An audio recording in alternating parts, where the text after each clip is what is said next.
Vocês chegaram a fazer o exercício lá? Conseguiram?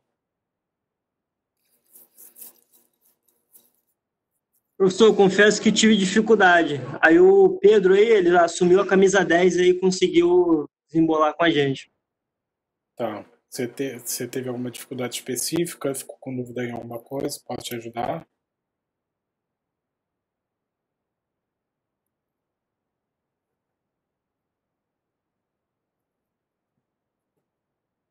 Que a ideia dessa reunião aqui é justamente tirar dúvida. Então, se tiver com dúvida, diga aí que se eu puder te ajudar, eu te ajudo.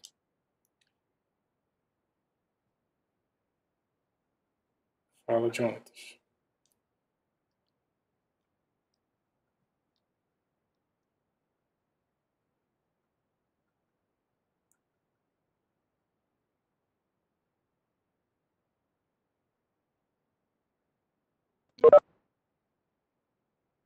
Pessoal, conseguiram fazer a atividade?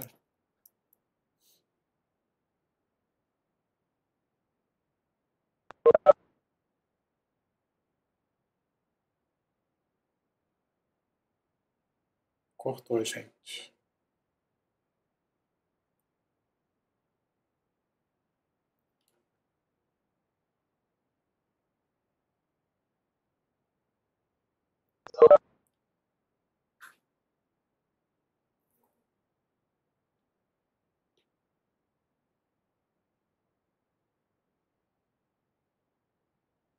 Pessoal, a ideia dessa live é justamente para a gente tirar dúvida sobre o tema pesquisa quant, sobre como faz o cálculo lá da amostragem. Queria saber se vocês têm alguma dúvida.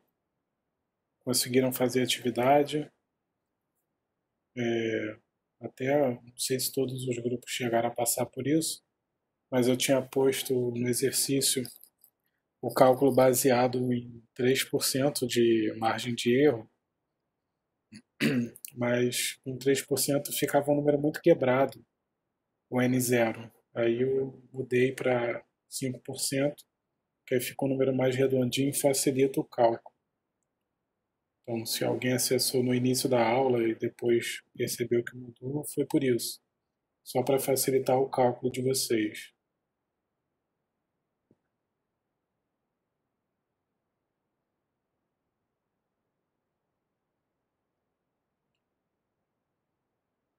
Só me dá um parecer aí, se vocês conseguiram. Eu não consegui olhar o fórum, se vocês já postaram lá. Não consegui acessar o fórum ainda. Então só me digam aí se já fizeram, se foi tudo tranquilo, se foi fácil, se tiveram alguma dificuldade.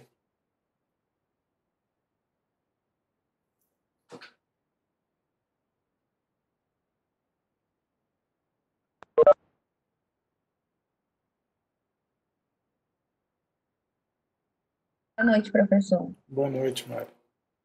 Conseguiu fazer lá a atividade? Conseguimos, acho que o Jonathan postou. Ah, não consegui acessar ainda.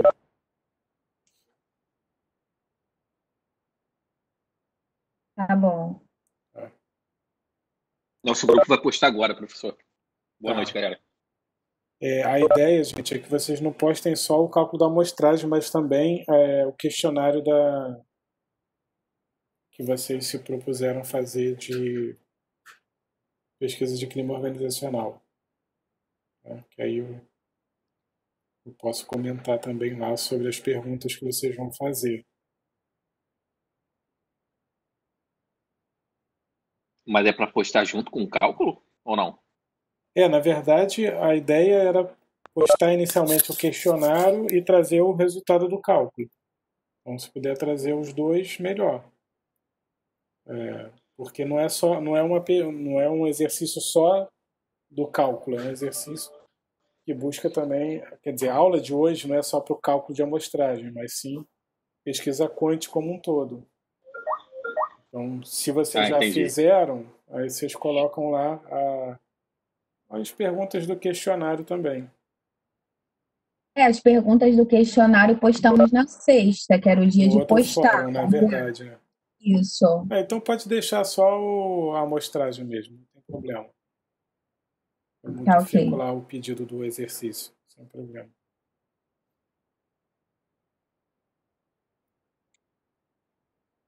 Alguma dúvida, gente?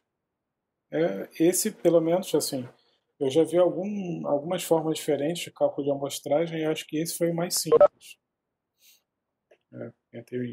Até coloquei para vocês uma aula lá de um professor que também dá uma explicada bem de boa, justamente para a gente ter uma ideia. Fala, Léo. Pessoal, boa noite, tudo bem? Professor, Noite. então, o que acontece? Eu fiquei na dúvida porque é o seguinte, a nossa é uma startup, né? Tem 10 Aham. pessoas. E aí, no cálculo da amostragem, 5%, né, como está pedindo, dá Uhum. 400, o N0, e quando você vai colocar na formulazinha que é para você chegar considerando a população, né, para você Sim. chegar no número real, né, considerando 5 para mais ou para menos, dá 9,78000, quer dizer, Sim. quase Todo 10, mundo. né, tipo, quase o número né, caso eu considero 9, eu considero 10 mesmo, tipo, porque são 10 pessoas, né, tipo, nesse Cara, resultado, então, por exemplo. nesse resultado, o ideal é que você coloque só o número que você chegou lá na conta, né? Se foi 9,7, coloca 9,7. Mas aí o que vocês vão ter que fazer? Tomar uma decisão. Se, por exemplo, se vocês fizerem com 9 pessoas, vocês vão estar assumindo uma margem de erro maior, né? Se vocês assumirem só 5%, então provavelmente tenha que fazer com todo mundo, porque a população é muito pequena, né? Então, quanto maior a população, o erro pode facilitar na forma de você ver com quantas pessoas você efetivamente vai ter que fazer a pesquisa, né? Mas como são poucas pessoas, a população é muito pequena, muito provavelmente a maioria das vezes vai ser com todo mundo. E aí é essa questão. Pô, se eu, vamos supor, são 10 funcionários, vocês vão conseguir passar o questionário para 7 pessoas, então a margem de erro é muito grande. Então vocês assumirem esse risco e discriminarem esse risco até para a pessoa que estiver tiver te contratado para fazer uma pesquisa, por exemplo. É mais para sinalizar o tamanho da margem de erro frente a essas duas variáveis, número de amostra e número de respondentes. Quer dizer, número da população e número da amostra. Agora, por exemplo, veja bem, porque assim, quem define a margem de erro, pelo que eu entendi, é a empresa, né? Então, Ou tipo, a empresa diz, quero uma pesquisador. margem de erro, ou pesquisador. Mas se Sim, você for o cara que vai sendo contratado, né, talvez tenha que ter esse acordo, ou então uma coisa mais real, ou de previsão, enfim. Só que normalmente tu vê no noticiário que a margem de erro é tipo de 5%, né? Não sei, é umas margens bem pequenas. Mas se sim. for um número tipo de milhões, como é que eles conseguem chegar numa margem de 5%? Quer dizer, quantas pessoas Justamente foram... pela Foram muitas, amostra, né? pela seleção da amostra. Se você tem aí 1 milhão de pessoas e você tiver a margem de 1 milhão de pessoas para você calcular como o número da população, né? 1 milhão. Cara, se você for calcular 5% como margem de erro desse 1 milhão, vai dar algumas centenas de pessoas, né? Então, depende da população. Tudo vai depender do tamanho da população. Aí, obviamente, se for fazer pesquisa no Brasil inteiro, cara, a margem de erro de 5% é muita gente que não respondeu.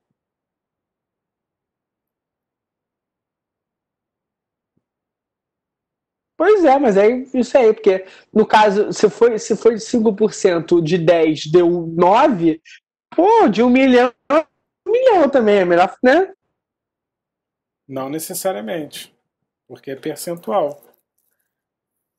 1 milhão, ver, se a gente fizer, vamos fazer a conta aí.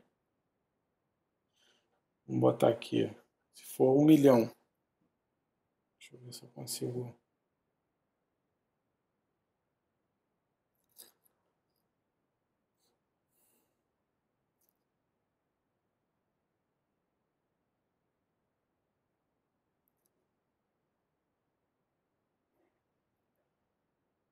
Então, se for 5%, o N0 não dá 400? De qualquer forma, o N0 independe da Sim. população.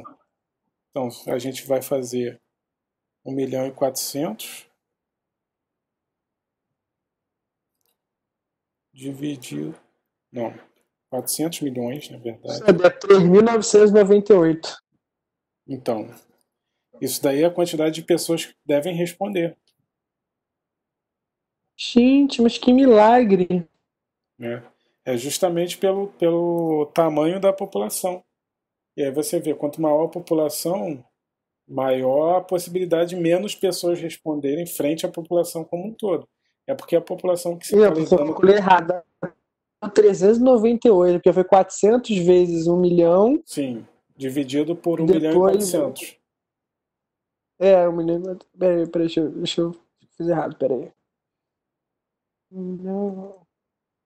Deu 399,84. Então, mesmo assim, se a gente for pensar, 300 e quanto? 399,84. Como se fosse 400.000 pessoas. Então, frente a 1.400.000 pessoas responderem, a gente já garante que a pesquisa tem apenas 5% de margem de erro. Por isso que até naquele vídeo que eu passei do YouTube, o cara recomenda que fique aí entre 2% e 3% a margem de erro. Por isso que a gente às vezes não entende como que é calculada aquelas pesquisas de boca de urna, né? Que passa nas eleições. Você pensa, cara, entrevistar Rio de Janeiro inteiro. Isso aí não dá, não.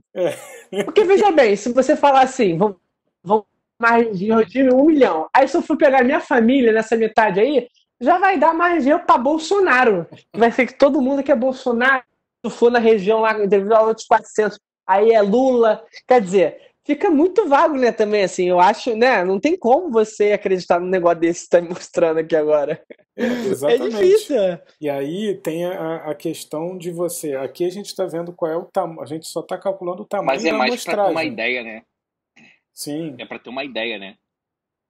Aí, com certeza, Marlon, mas o lance é o seguinte, a gente não precisa só calcular o tamanho da amostragem, a gente precisa calcular o tamanho da amostragem e depois selecionar qual perfil de respondente, para tentar fazer com que essa amostragem seja realmente significativa.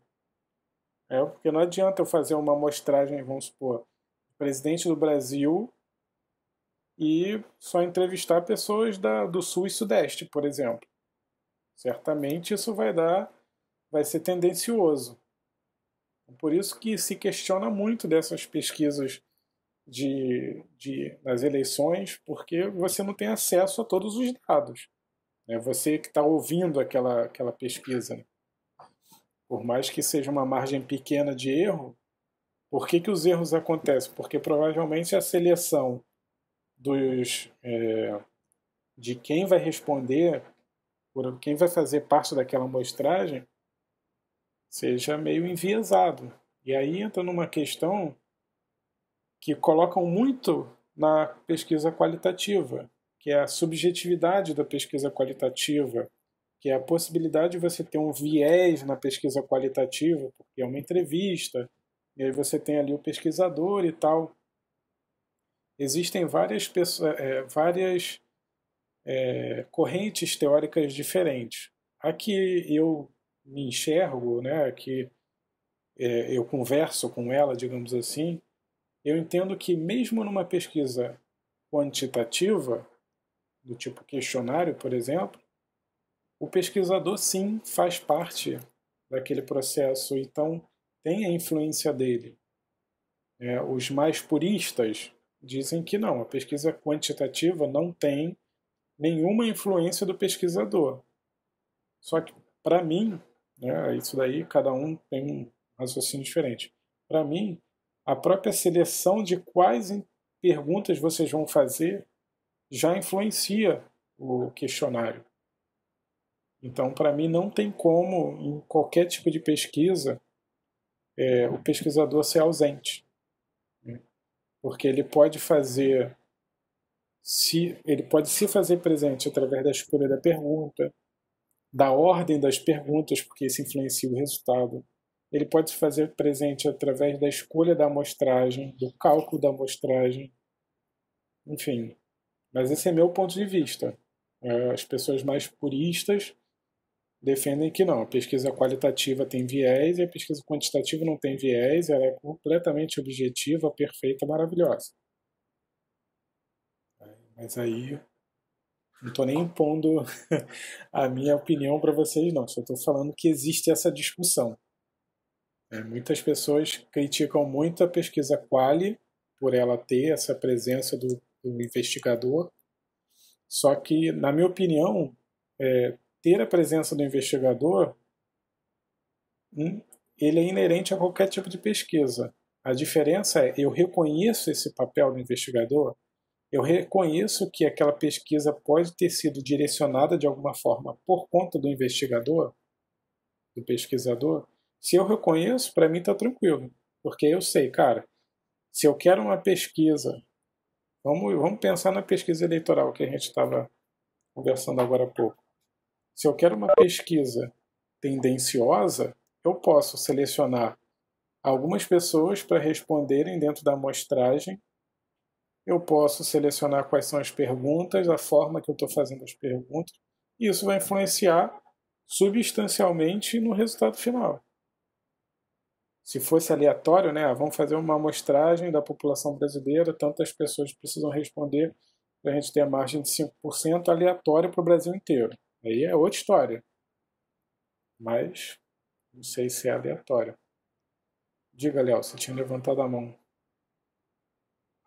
Não, eu ia falar que se fosse que botou como se fosse marcou Harvard no formação acadêmica, que fez o curso no Coursera, aí eu já pode ter que é tendenciosa, que botou lá pergunta, que foi norteando tudo.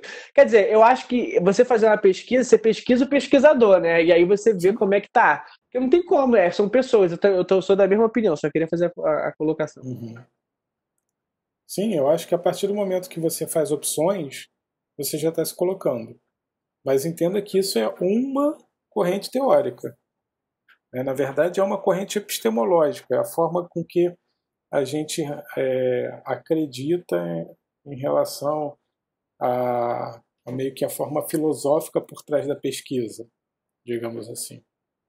Então, meu posicionamento é esse. Eu acho que em todas as pesquisas tem um pesquisador ali presente. Pode ser em maior ou menor grau, mas você precisa reconhecer que o pesquisador está ali e ele influencia aquela pesquisa. Agora, as pessoas que são muito quantitativas, né? Tem pesquisador que defende tão arduamente a pesquisa quantitativa que enxerga a pesquisa qualitativa como de menor qualidade ou de inferior.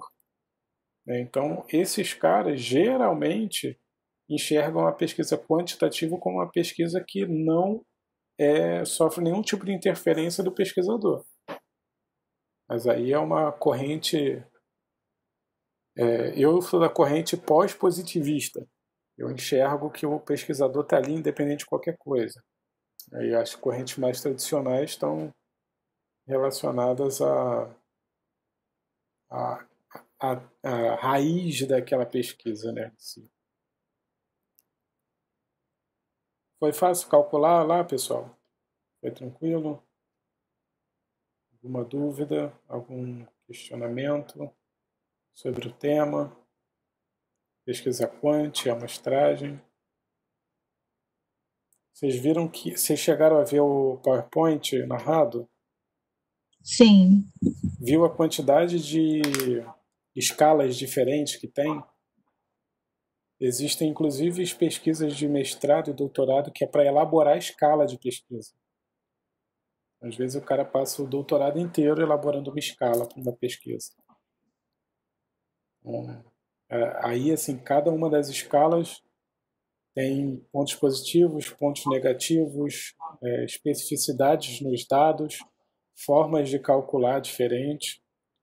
Não cabe aqui a gente aprofundar muito nisso, mas é mais para vocês terem um panorama dessas possibilidades e tudo mais. Queria saber de vocês também, aproveitando que vocês estão sem dúvida, pelo menos ninguém se mostrou com dúvida por enquanto, o que vocês estão achando das aulas nesse formato? Nesse formato de eu colocar lá uma referência, um PowerPoint narrado, e aí trazer um exercício, e aí uma live para a gente discutir. O que vocês estão achando desse formato? Dessa SA traduzida para uma atividade online? Eu tô achando bom. A questão é que só tá um pouquinho cansativo, pelo menos assim, eu e os componentes do nosso grupo estamos sentindo isso, não sabemos o restante da turma. Só tá um pouquinho cansativo a questão, toda hora fazer live para responder o ASA, responder Sim. RA também, que algumas questões do RA são em grupo, como a de sexta-feira. Sim. Projeto, então assim, tá um pouquinho cansativo, mas assim, estamos tentando nos adaptar, né? Todo mundo. Assim, na verdade, Mário, eu até como eu tinha planejado o semestre para a gente trabalhar presencialmente, Sim, eu admito que tem algumas questões, muitas questões para vocês postarem nos fóruns. Então, sim. o que eu vou tentar fazer no ciclo 3, tentar dar uma aliviada nessas postagens. Glória a Deus. Muito bom, hein? Muito Porque não tem bom. necessidade de a gente ficar postando toda hora, porque a gente está interagindo de outra forma. Sim. Então, mas aí vai depender também do nível das postagens que eu li lá, hein? Ainda não li todas, não. Tem um pessoal aí que está postando de qualquer jeito. Mas, a princípio, eu vou dar... Vou fazer o meu trabalho e isso eu diminui. Assim, eu vou revisar ainda o RA do ciclo 3, vou fazer algumas mudanças, justamente por essa abordagem nova que a gente está trabalhando, e aí eu vou revisar algumas atividades, porque, por enquanto, as postagens, assim, a ideia inicial, né, era que eram mais para eu ver se vocês estavam desenvolvendo o RA. E aí eu estou vendo que isso não está adiantando muito, né, em alguns casos. Então, eu vou elaborar no ciclo 3 questões um pouco mais complexas para vocês responderem, para vocês postarem no RA, mas em menor quantidade. Então vou aumentar a complexidade e diminuir a quantidade. E aí quem estiver estudando não vai ter dor de cabeça e vai postar menos coisa, né? E quem não estiver estudando vai continuar com dor de cabeça de qualquer forma. Talvez até aumente. Mas aí quem está seguindo o RA direitinho não vai ter problema com isso, não. Mais alguma coisa, gente? Vocês estão achando que essa forma está funcionando legal? Tem alguma sugestão? O que a gente pode melhorar?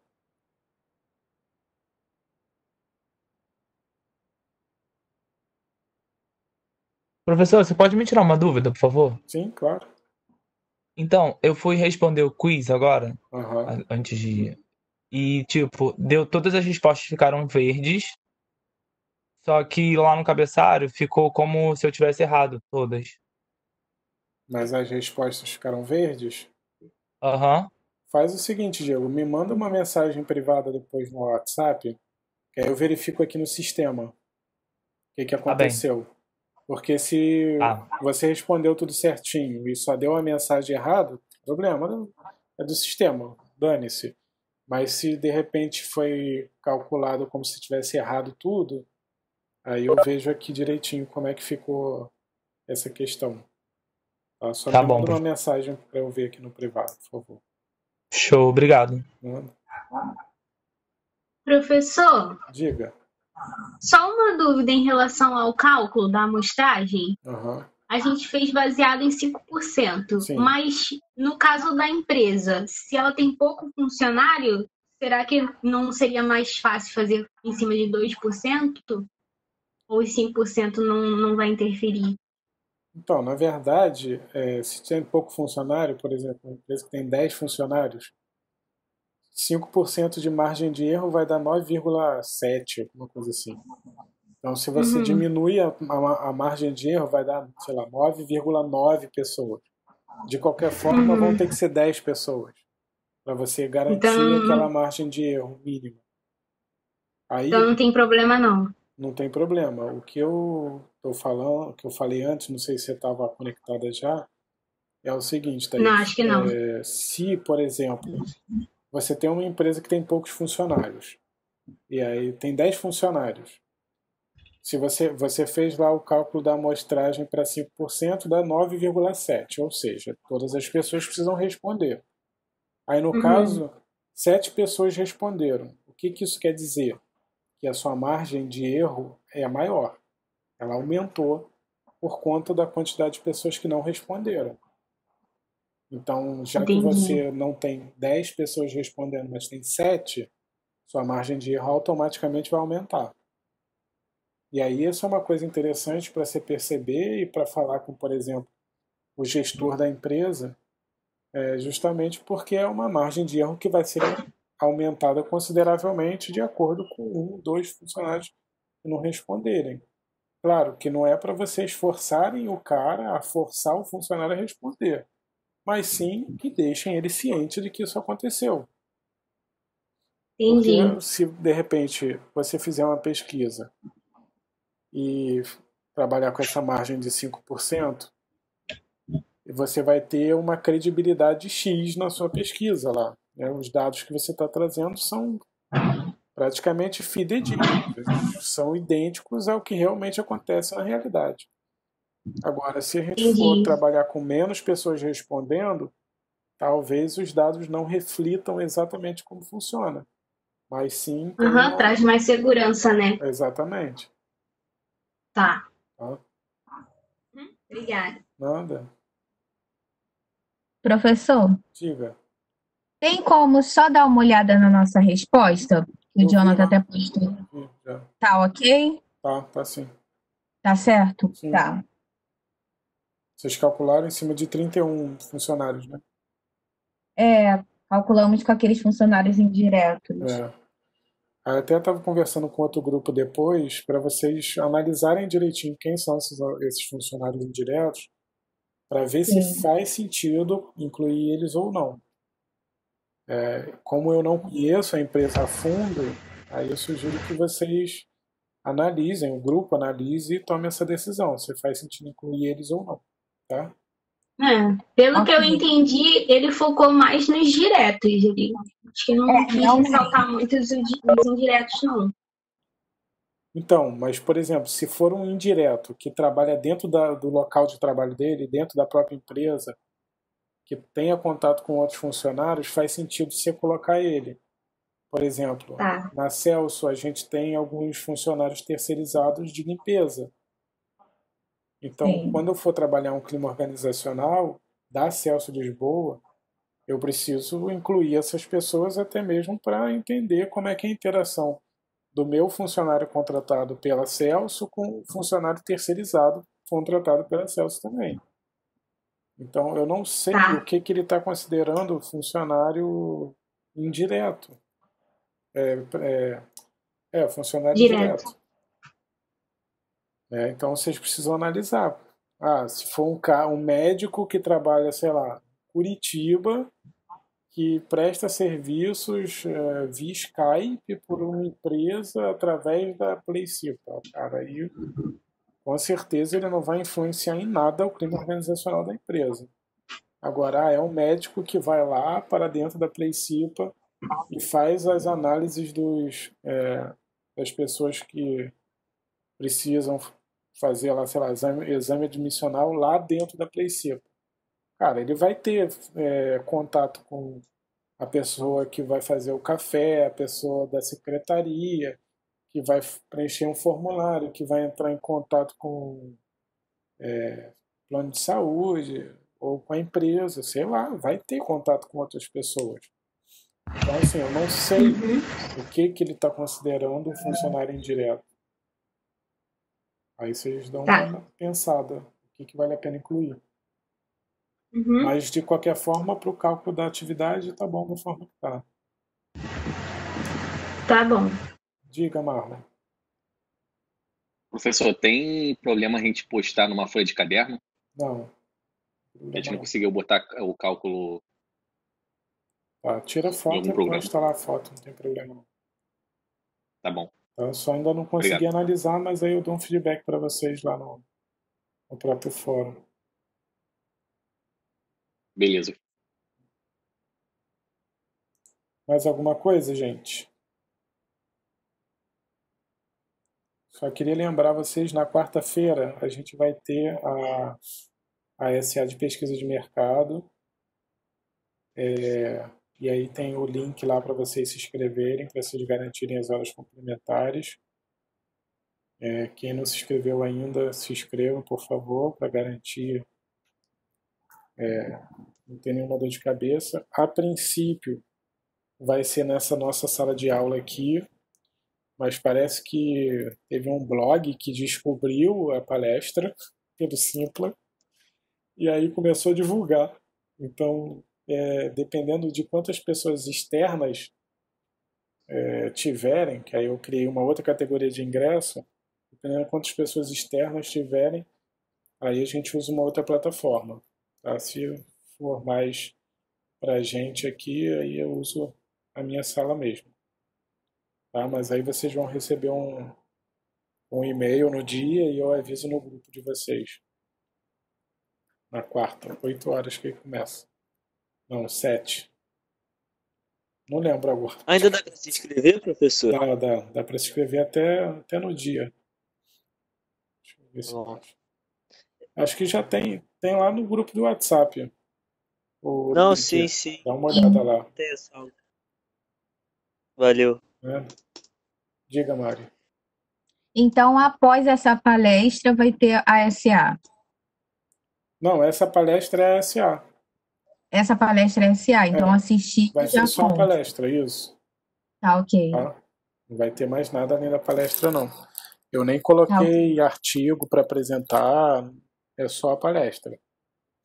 E aí, lembrando que assim, algumas pessoas já assistiram a palestra dele na inauguração do curso dele, né, do Bernard, mas essa palestra vai ser diferente porque ele vai trazer dados concretos. Ele vai trazer a palestra que ele trouxe no semestre passado para a turma do Núcleo 7, que agora está no 8.